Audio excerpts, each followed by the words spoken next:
The Chyssem Project, how did that all come about?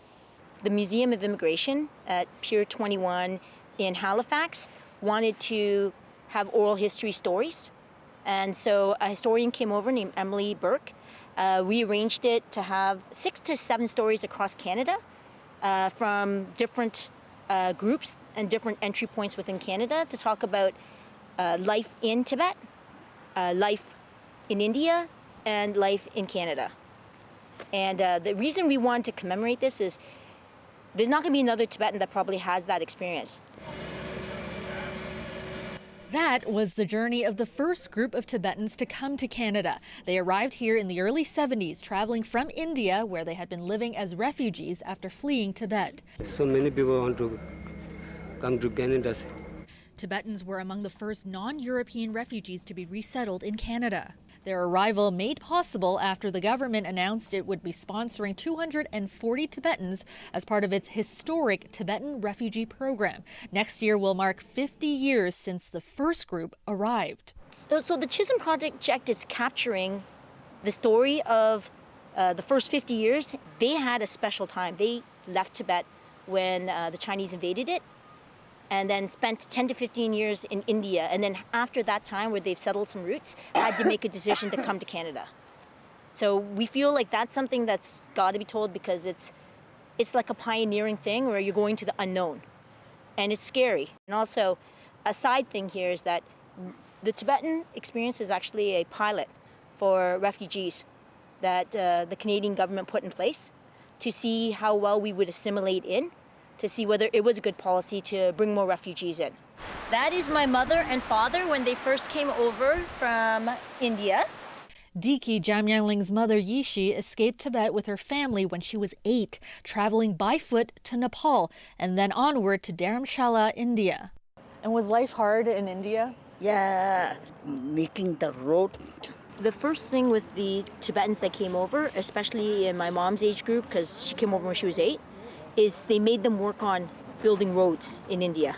When Yeshi was in her 20s, she boarded an airplane for the first time with her husband and 3 children, including Deki. I came here in 1971. Sponsored by the Canadian government, they were among 7 Tibetan families to settle in Lindsay, Ontario. What was it like when you first came to Canada and seeing, because you settled in Lindsay, what did you think? We came to Canada, it's lots of snow. Lots of snow, yeah. That time cold. Is too cold. What was your first job in Canada? My Canada first job is I did everything. Making chair, making the umbrella, samadhi. Umbrella chairs? Yeah, then electronic things. I'm making the insides of radios and stuff. She worked at a company that did a lot of lines, and she worked on all of them. You did everything. Yeah, I did. You did everything. Yes. It's going to be in your book there, in your chapter.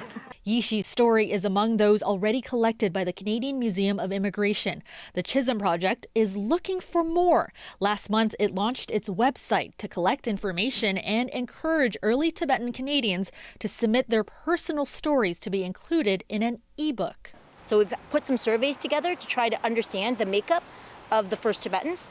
And then the second part really is writing your story in a free form.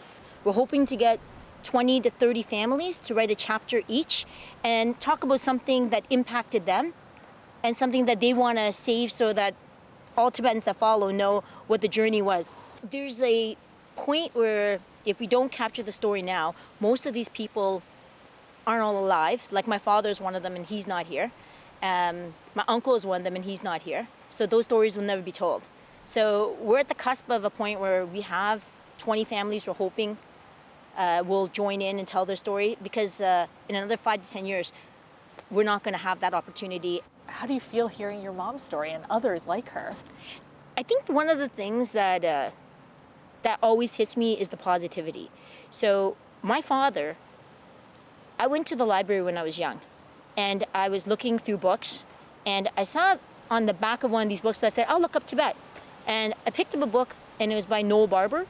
And when I looked at the back, my dad's picture was on it. And he was one of the characters in the book. And he never told me any of this. And apparently, like when the Dalai Lama was escaping, he was one of the ones that blew up bridges. And he got shot, and it's in the book, and there was a romance, and he never said anything. So it's one of those things, I guess, I learned, okay, first they're stoic, there's a lot of humility, and then there's a lot of optimism. Everybody I talk to has the same stories, and nobody wallows in the sad parts, and they only like talk about what they can still do to make differences. She hopes others will recognize that resilience when the ebook is released next year to commemorate the 50th anniversary of the arrival of the first group of Tibetans to Canada. I hope they see the hopefulness.